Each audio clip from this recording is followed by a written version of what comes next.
And so I will record. And don't worry, by the way, this record, well, it will go out to the world. It will go out to the YouTube page. So do worry. So I don't know who looks at the Yasher YouTube page though. So that's if that's helpful. So with that, let's open up the Shulchan Aruch to Tzadichet, Seif Aleph. Just so people know, by the way, I don't know if Rav Nachum said this. I think he might have. We have traditionally in this program gone backwards. We start with Hilchot Tarovot and then do Hilchot Basar V'Chalav, even though the tour organizes it differently, organizes the opposite order. We've just felt that that's a better order to do things. No knock on the tour, who I think is copying the Rashba in his order there. I got to double check. But I know people know this, that a lot of your idea is based off the Rashba's Torah Bait. So it has a history in its organization. So, and you'll see that that's actually a good thing to know, right? You'll see the Torah Bait quoted a lot, and also the Shmirat Bait, which was the Rashba's defense of himself that he wrote later on. So it's and the Rashba is a huge player in the rules of Isser v'Heter. So with that, let's jump in. Tzadichet Sif Aleph. Yavni, you're here first, so you have the privilege to start reading. Okay, you want me to read in the Shulchan Aruch? In the Shulchan Aruch, in the Mechaber.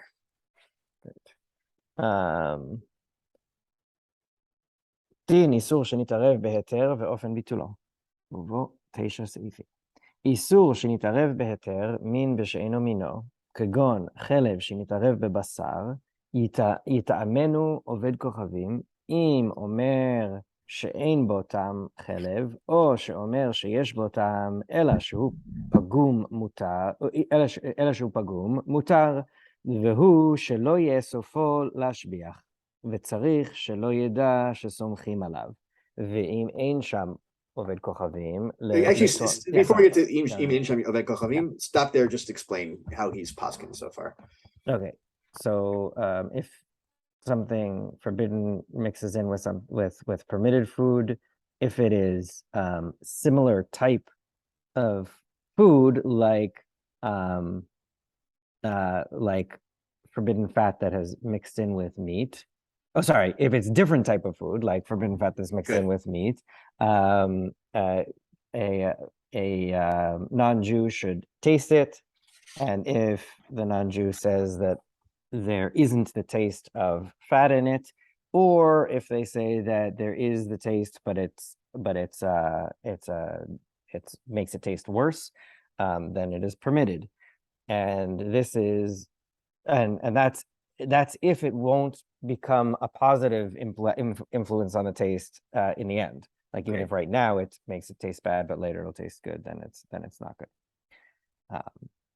Which I believe we'll see that the Hushi Yesofole Ashbiach will come later on, not in this Siman. So okay, but, okay, and what and the last sentence is but there's a condition that the non-Jew doesn't know that that we're trusting them for this purpose. Good. So, which is how does that phrase often in the Rishonim literature? Le'adash shesumchin alav. Mesiach lefi tumo. Yeah, Mesiach lefi tumo. And also just to be meduyak on the mechaber here, what kind of non-Jew are we talking about? Well,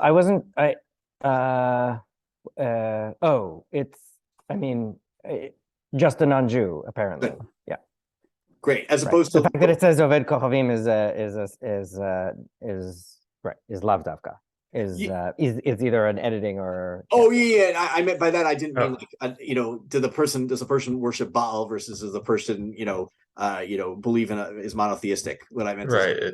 Yeah, Jacob. It has to do with more with, I can't keep track of which sources say which, but some sources talk about him being like an expert, a chef or something. So it just has to be a regular. Good. And we'll maybe there's a good chance to review it, right? The Gemara says kfela armai, I believe is what it says, right? A non-Jewish baker or cook or something like that, whatever kfela means.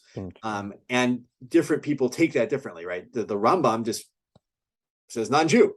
he doesn't even, and then you get these nice, kind of debates over between the Rashba and the Tosfot and the Ran, and we don't have to go through who has what opinion because we're kind of trying to get the maskana here. But the whole question of is it maybe that for a non-Jew you have to be Masiach Lefi Tumo, but for the Kfela you don't, right? Or it's only a Kfela because they're the only ones you would trust, right? Maybe even Kfela has to be Masiach Lefi Tumo, but they're the only person that you can ever ask, because and people remember why an expert might have different, at least why they claim an expert might have a different standard as to how you ask them versus a non-expert.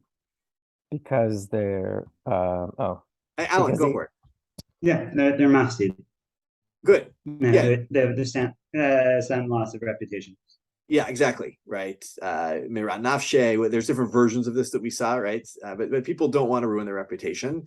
And, how that works, it could be as simple as we saw this. Maybe there's somebody else there, or maybe this person now, they're supposed to be an expert, a cook. They should know flavors. And this person didn't tell you, it's no one's going to go buy from them anymore or and so forth. So they get a bad Yelp review because they didn't taste your kosher food properly. But good. That's all. Okay, so that's, and also just the way I it's not clear to always how much to put on this, but the way that the Machaber organizes this, we haven't gotten to the next line, I think really says what's his ideal way. If I drop pork in my soup, right? What's the ideal way to find out if I can eat that soup? Find someone who can taste it. Exactly. Yeah. So we'll see. The Ramah doesn't go that way, but that's the Machaber, which I think is a halachic source is very important to if there's and we'll get to this in a minute. I'll tell a story of Rav Landis's, which he mentioned in class, but didn't really tell the story.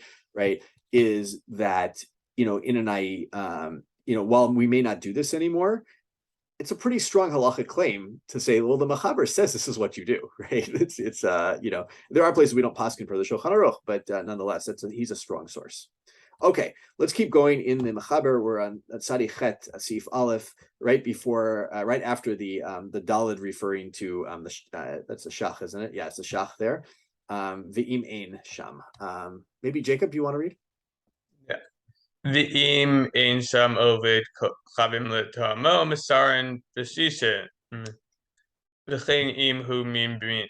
No, actually, stop there with Misharinan b'shishim. So if there isn't a non-Jew there to taste it, we measure with 60, we do batal b'shishim. Good. He hasn't explained how that works, by the way. I just want to make sure this is really in many ways an intro seif in that we don't know what does that ratio mean. We also don't know when he says at the very beginning, Isur Shintarev Beheter. Can we still recognize the Isur, right? Did we get rid of it just the time? We haven't gotten into any of those details yet, right? This is a very kind of overview piece that the Machaber is starting with here, which is important. Yeah. But keep going. V'chein im hu min b'mino kevin deleka lemekam atayma misarim b'shishin. And so, too, if it's a case of min b'mino, since you can't establish anything based on flavor, we measure with 60. We do batal b'shishin. Exactly. So we're going to get next week into the whole question of, well, actually it's them, and Rav Nachum and I have a little bit of disagreement on this, but the way we rule is that what is min b'mino versus min shev'eno mino is not based on flavor generally. And so maybe there is a way that you could taste it, but that's a whole debate. I just want to flag that at the moment as a preview. So we go actually, we'll see this week, we follow the name and not the actual flavor of the thing as to whether or not something is min b'mino. But that confuses things a little bit. Rav Nachum claims to me that it's only lehachmir, not lehakel. But I don't know. Yeah. But good. Thank you, Jacob. That's any final something we missed on that. Right here, measurement secondary. Right, very clear takeaway for the Shulchan Aruch. Measurement is not the ideal way we do it. And in fact, I was going to email this. If you remember in the Gemara, right, the Gemara says. Right, it gives three things. Amur Rabbanan Betam, Amur Rabbanan B'Shishim, Amur Rabbanan Betam, Amur Rabbanan B'Kfela, Amur Rabbanan B'Shishim. And I think that the Shulchan Aruch is literally taking the order seriously. Like Tom would be a Jew tasting it, right? Ideally, if a Jew is around, like it's a kosher product that a Jew could taste, like a Kohen could taste truma, see if the truma flavor is in there. That's ideal. Then the second ideal is the non-Jew tasting it, and the third ideal in his world is shishim, is measurement, right? And he's really seen the order is important in the Gemara, but that's all a big but because the Ramah comes in. Joe? Yes, please go for it, Alan. Did you say we're going to talk about what Bishma means? Because that came up in Subrutif. Oh, what it means, a name versus no, I got it means like category name, but that's coming up next class. It's coming up next class. Yeah, Rav Nachum and I met to go through the stuff, and we're going to talk about that next week. So it's going to be a big topic that we'll mention. So, and there is, if people want, actually, let's give you, there's a Beit Yosef in Tzadichet where he brings up the Mordechai, I believe. This is kind of veering off topic a little bit, but he, I can't find it right away, but I can flag it out as here it is. It's at the very end of Gimel in the Beit Yosef, right before Daled. He says Matzati Katuv, and he gives a whole list of things that are or are not, the same mean. So you can ask, and Rav Nachum and I had a whole discussion about this, and it's actually worth when you learn that with your chavruta, is that a list, for Mordechai was what, 12th century Germany, something 13th century Germany, whatever it was, is that a list for 13th century Germany, or, like the names were the same for those things, and it doesn't apply today, or does it still apply today? Is it contextual or not is a whole question as well. So that's just a preview for next week, but to distract me. But with that, Alan, because you asked a question, you get to read. Please read the Ramah for us at the very end of our Siman, our seif. Sure. ונוהגים עכשיו לסמוך על התקלחים, אשר אינן הכל בשישים. All right, so now we don't actually rely upon non-Jews. We measure everything by 60. Great. So, a great question of the scope that the Ramah means. Does that mean that we can't do this at all? Is it completely out? It sounds a little bit like that. And as Rav Nachum brought up to us, that you actually read, even though Rav Avad Yosef gives permission to rely on non-Jews in certain cases, even the Sephardi line in many cases has moved away from relying on non-Jews and moved towards measurement as the ideal, kind of flipping against the Shulchan Aruch. So this is my chance, and then I'll open it up. But to tell, so Rav Landis' story, he mentioned it in class, but this is a real story. He apparently, when he was a young rabbi, there was a student of his was running a summer camp, and they had a case where I think it was a milk meat case where some chicken got dropped in a milk soup or something like that, or vice versa. And, this was going to feed 150 kids at lunchtime. And the person called Rav Landis and said, "What do? I don't know the numbers. I don't know the ratios." And Rav Landis said, "Do you have a non-Jewish, staff member there?" And they said, "Yeah." And they said, "Have them taste it." And I don't know if they did it Messiach Lefi Timo, or Rav Landis said, "We trust the guy." I'm not sure what all the conditions were, but the guy tasted it and apparently didn't taste like. Let's pretend it was chicken soup with milk in it. Didn't taste like milk, and they served it to the kids, and Rav Landis is, and this is, Maaseh Rav here in many ways. He said, there are 150 kids who need to eat, right? I'm not going to listen to the Ramah at this point. I'm going to go according to the Chaber. There was a great need. So, I want to leave that for all of you, if you ever get that phone call, that Rav, you have a Rav, your Rav in some ways, God willing to rely on in this. So, okay, good. So that's Shulchan. Any questions or thoughts on that before we press on to some to the Be'er Hatev?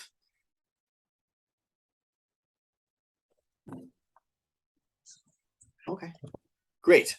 So I want to start with the Be'er Hatev seif katan gimel, I believe. Let's see, I have it on my sheet. Yeah, so that's where I wanted. If I don't know if everyone has the same edition, but the Be'er Hatev, mine shows up below the Biur Agra, right opposite the Pitchei Tshuva. And the Be'er Hatev is generally a summary of the major Achronim, particularly in your idea, the Shach and the Taz. And just I don't remember. I can look later who wrote the Be'er Hatev, but it's a different author for different parts of the Shulchan Aruch. I think one guy wrote two of them, another guy wrote the other two, so it's actually, and it's noticeable if you look at different, of the parts of the Shulchan Aruch, it's clearly a different writer going on there. But it's a great, for me personally, if I've learned to shachan taz, it's a great way to like see if I understood it, although sometimes I disagree with the Beratev. And it's also, I think, a great way to find a good, like, oh, should I be looking at the Shachar, the Taz here? If the Beratev brings it up, it's a good way to go back. So, good. Alana, you okay to read right now? Oh, you're on mute though, so that won't help us at all. Okay, yeah, I can read. Okay, so starting from where I had it a second ago. 1 second. Be'er hitiv. 1 second. I had it a minute ago. Sorry. Yeah, I see. Shesomchin from there. Yeah. Okay. Katav hashach. De bebet Yosef. Yeah. Pasak bekuti. De lav kfela. Perush nachtom uman. Samchinan alei. B'mesiach lefitumo. Davka. B'mesiach lefitumo davka.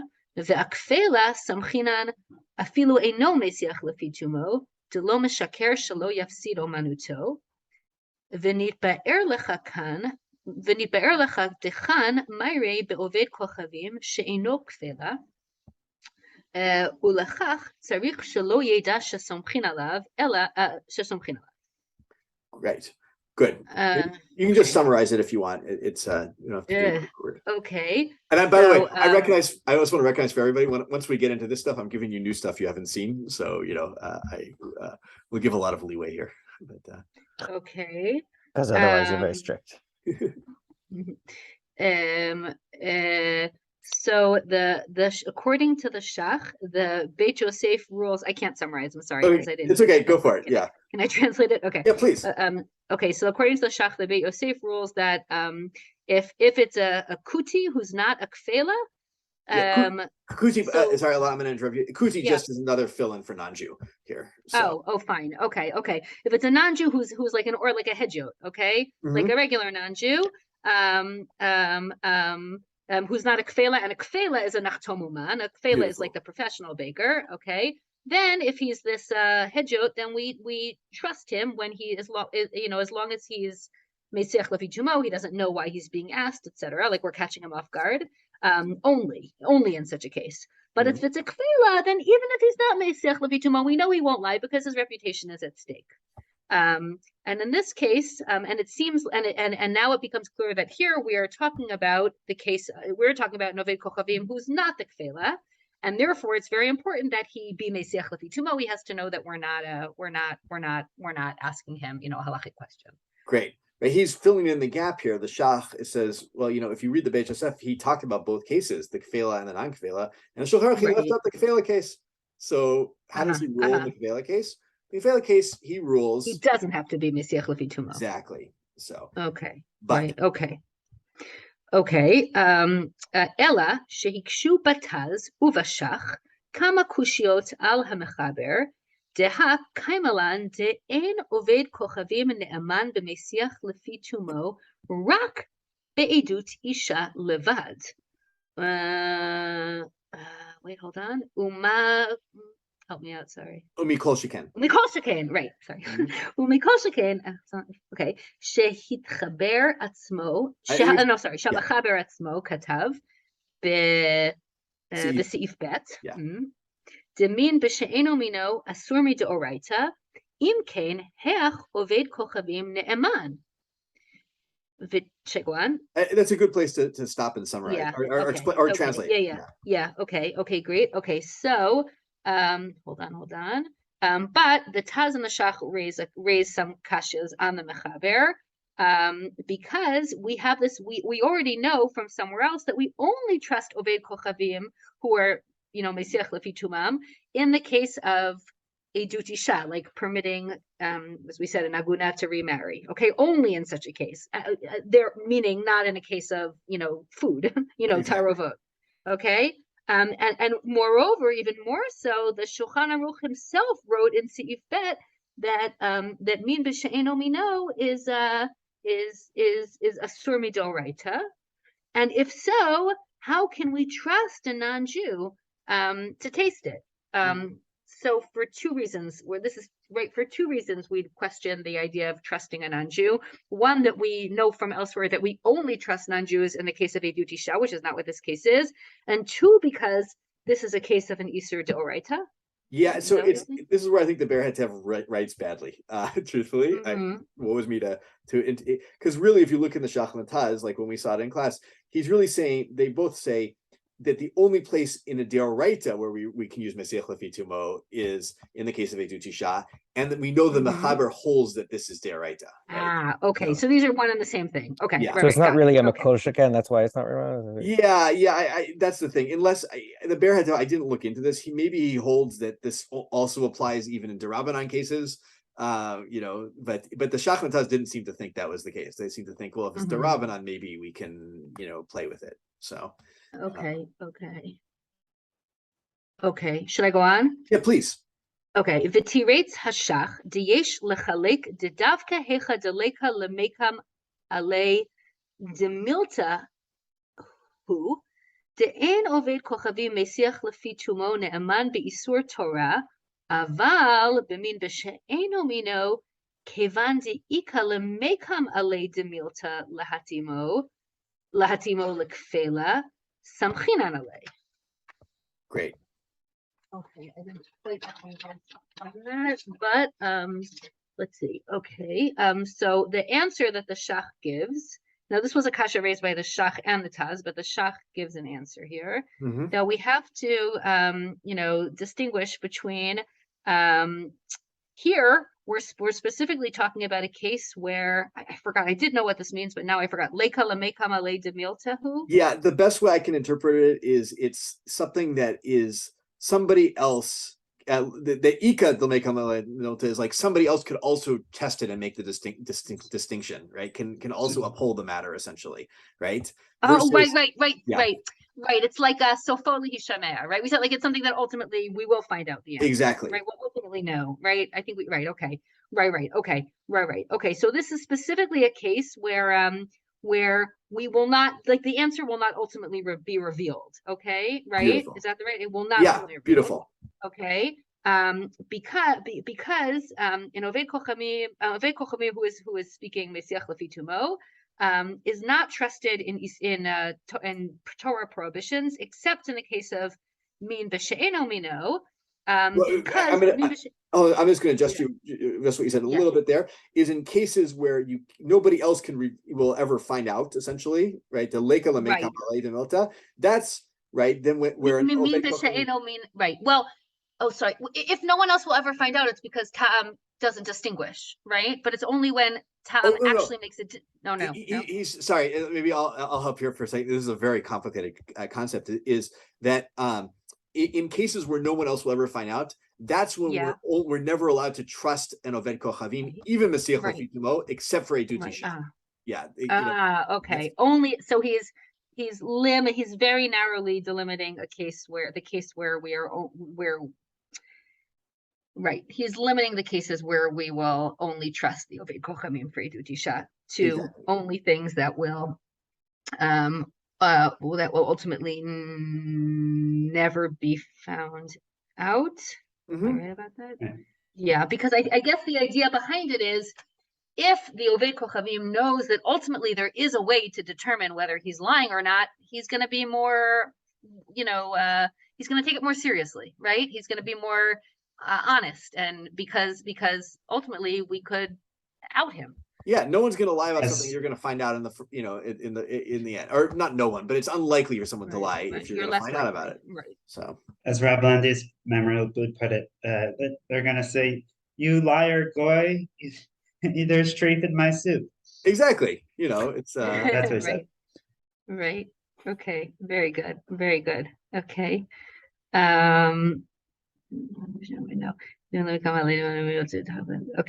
Ve'hataz, should I go from there? Great. Yeah. Yes. Perfect. Ve'hataz. So I just want to, maybe I'll summarize one more time. Right. So the Shach says Mesiach Lefi Tumo only works in Edut Isha in the cases where nobody else has any testimony about it or will ever find out about it. But in cases where somebody else will taste it like you and find out if the person was telling you the truth or not. If you can uncover if their their statement was truthful, then they're not going to lie, and then Mesiach Lefi Tumo works, or they're less Right. likely. Okay, got it. Okay, got it.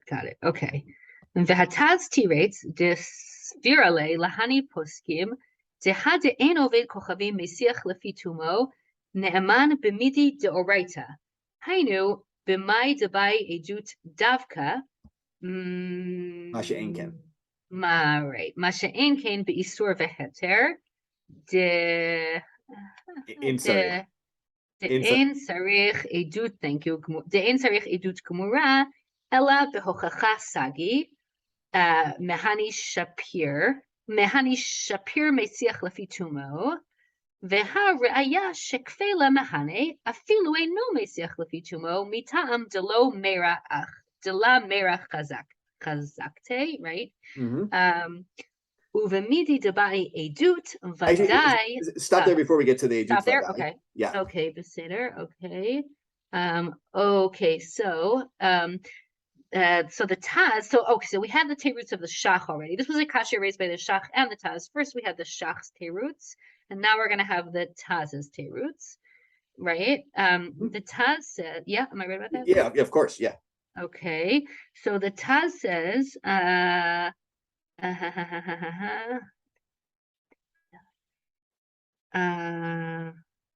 we don't trust in Oved Kochavim in the case of something that needs like a real edu, like but in Isur v'Heter, for some reason we don't call this. This is not edut. This is not edut gemura. This is something else. This is just hochacha. So we're making a distinction between edut and hochacha. And in this case of tasting the soup, it's just hochacha. It's just like, it's basically how shall we say it? Like it's clarifying something. Beautiful. Rather than attesting to something. Yeah. And there our standards are a little lower in terms of, I guess, exactly. And by the way, right? the proof of this, right? There's a general principle, right? That be'isurin, right? Ed echad ne'eman, right? One witness is enough. This is the reason I can go to any of your homes and say, and trust that your food is kosher. You don't need two people to come and verify that you keep a kosher home, or that and so forth. It's okay. And this is the basis for the principle that we trust the kfela, even if he's not Mesiach Lefi Tumo, because we assume that he's going to be concerned for his reputation and therefore won't lie, and that's sufficient for us because it's hochacha anyway. Exactly. So we have two different terutzim. One limits when are the cases when it's really only a dutisha that we can trust someone who's not Mesiach Lefi Tumo. Right, and I hope I'm right. And that was the Shach's teruts, and the Taz's teruts is that this is not really that may be true of for edut isha, may be the only thing that we trust someone who's not Mesiach Lefi Tumo, but that's not what this is. This is hochacha. This is different. This is a lower level of proof. Exactly, and it's a good stopping place. It's to repeat it a little bit. I hope you don't mind, just to make sure. Please, just different ways. So, right, the Taz says, the Shach says, there's two types of kind of edut. One is it's a question, will people find out in the end or not, right? If you're going to find out in the end, then we can trust the non-Jew, Mesiach Lefi Tumo. But if they won't find out, if maybe he was the only witness, right, to this event, then Mesiach Lefi Tumo doesn't work, except for edut isha, which is an exceptional case, right? And the Taz says, no. What's going on here? It's not even real edut in our case, right? There we're talking about cases that need two witnesses to come in front of a court, and you interrogate them and all that stuff. There you can't do Mesiach Lefi Tumo to a non-Jew. That doesn't work. But here, this isn't real edut. This is hochacha, right? This is like, just proving the matter, and that's a different case. So whether or not there's like a good halachic, maskana here, not for our topic so much, right? This is, because we agree, everyone agrees that Mesiach Lefi Tumo works, right? Because it's in the Gemara. But Mesiach Lefi Tumo is in the Gemara, but trusting a kafel is in the Gemara, and so at least Mesiach Lefi Tumo, should work here. But not according to the Ramah, but according to the Mechaber. But so the split here is more just, if you were to apply this to other areas of halacha, you'd have to say, well, does it fit either the Shach or the Taz's categories? But is that clear for people? I know this is a very hard. By the way, Alana Yesherkoff, this is like a hard piece, and I gave you the hard one, and it was not fair of me. But good. Okay. So that's it. I want to stop there because the rest of it, I think we've like exhausted the shach and taz there. He explains a little bit more, but it's not necessary. But I want to move on to misharinan. Here is in the Ber Hetev, the Shulchan Aruch said that if there's no oved kochavim, then to taste it, then you should measure based on 60. And so Yavni, you want to take the Ber Hetev Dalid misharinan? Sure, I can try. משערינן, כתב השח, משמע דעת המחבר דכשיש שם עובד כוכבים, לא שרינן, אלא על ידי עובד כוכבים. So the Shach says that it seems from this language that the Rav Yosef Karo says that if there is a Oved Kochavim there, you shouldn't try to determine if it's kosher by any other means but asking the non-Jew. ואם אמר דאית ביתם איסור, דאית ביתם איסור, אסור אפילו תפי משישים. And if the non-Jew says that there's the taste of the forbidden thing, it's forbidden even if there is more than 60 against the amount that fell in. ואמר דלית ביתם מותר אפילו בפחות מ-60, and if they say that there isn't a taste, then it's permitted even if you don't have even if you have less than 60 against the amount that fell in. ולא אמרינן לשער ב-60 אלא כשאין שם עובד כוכבים או במין במינו. And we don't say that you estimate it in 60 except if there isn't a non-Jew or if it's min b'mino. Great. Right. This is a good. Again, we don't paskin for the mechaber usually here, but nonetheless, if you were to paskin for the mechaber, then you have to. If you don't paskin for if you do paskin for the mechaber, then you have to say that the ideal is the non-Jew, and shishim doesn't matter almost, right? Shishim is only like a lesser thing. And so if the ratios, if you have 100 to 1, but the non-Jew says I taste it, then too bad, can't eat it. But if you have 3 to 1, well, let's say 10 to 1 for the moment, because there might be other complications if I eat enough of it in a certain amount. But then, and he says, well, or she says, or they say, right, I don't taste it. Great, have fun, eat your soup. So I think it's just an important principle, but this also may even have a chumrah to it where if, you don't have a non-Jew to taste it, you sit down, you say, oh, 60 to 1, that's a good ratio. You eat the soup and you taste it, and you can taste the non-kosher thing in it.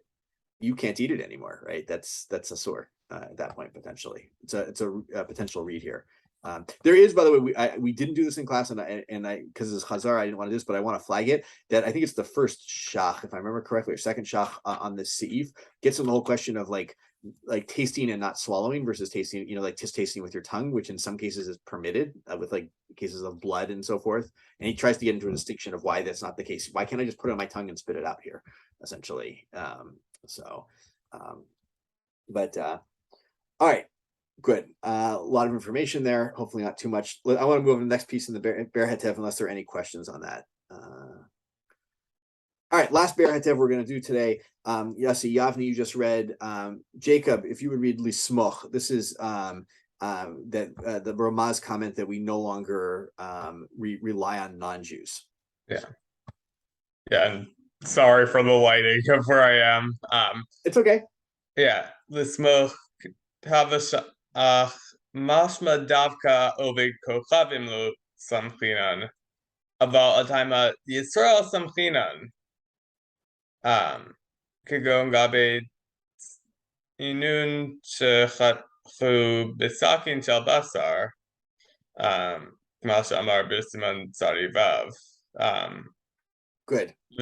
Stop there for the moment and explain. So the shach.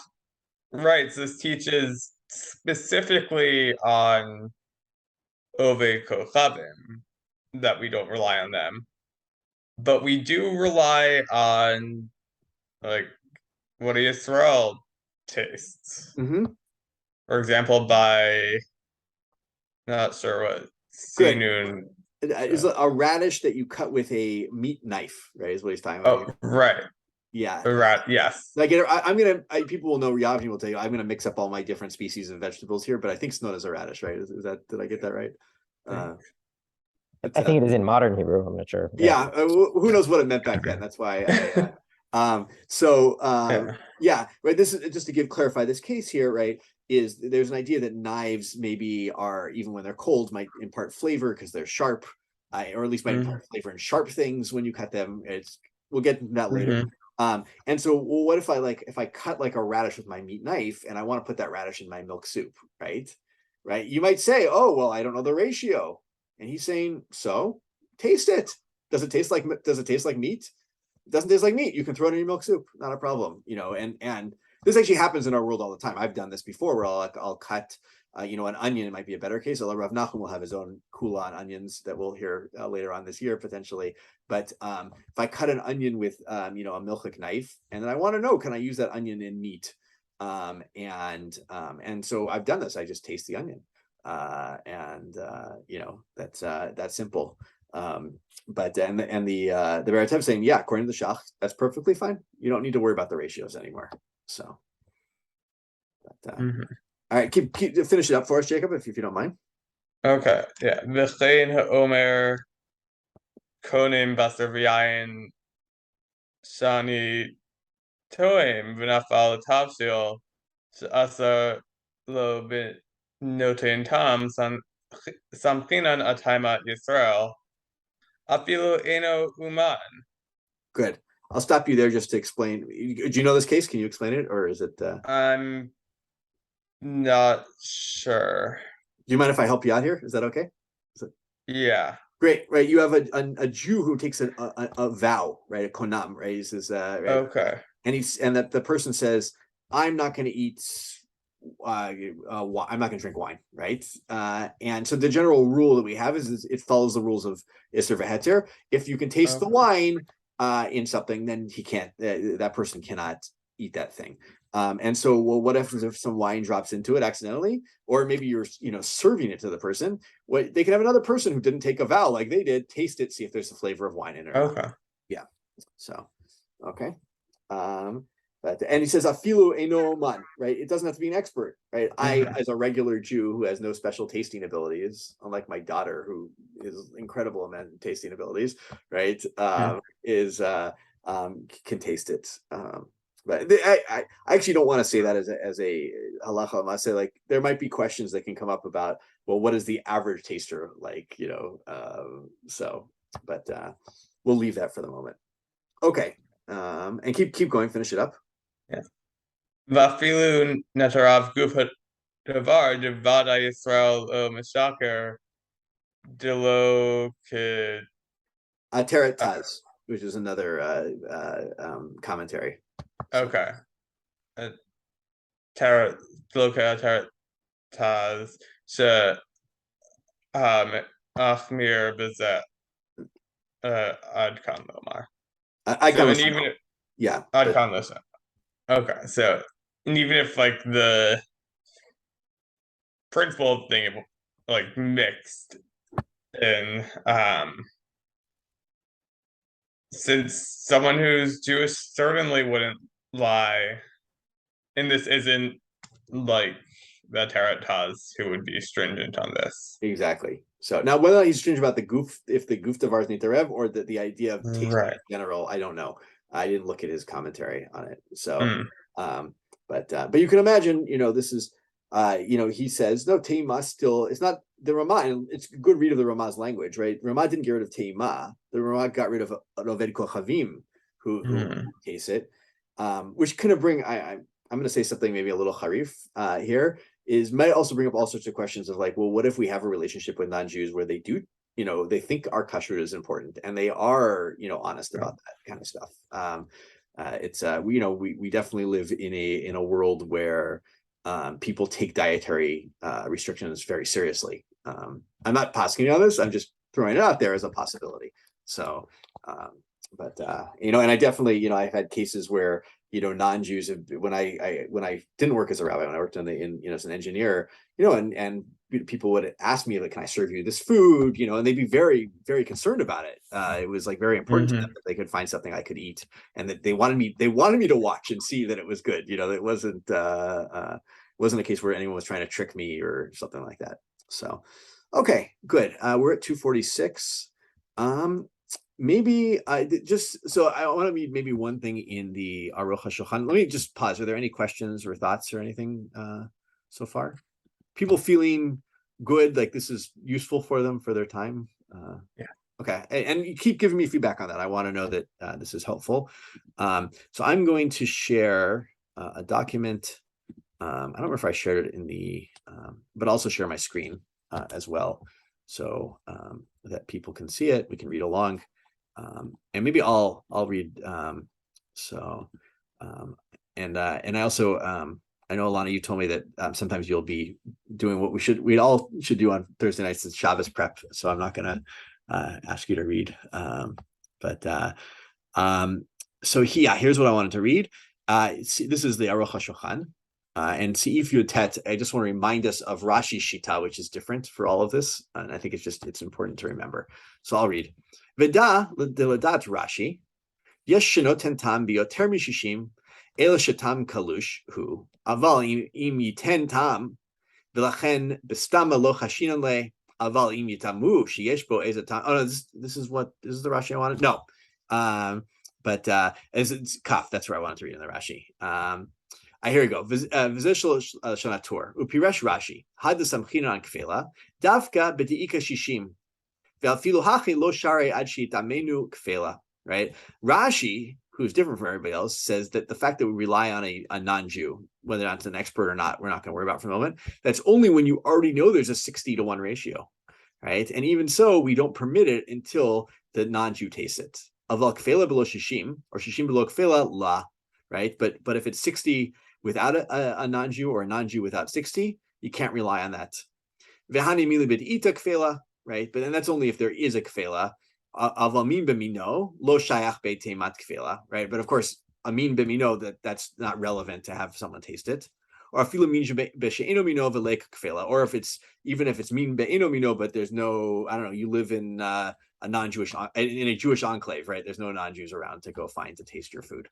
All right. So Rashi, just to remind us, has this kind of stricter version of that. You need both shishim and kefela, ideally, right? In a non-ideal world, if you can only do shishim and you can't find a kefela, or it's not something that's tasteable, then we understand it. Then we just use ratios. All right.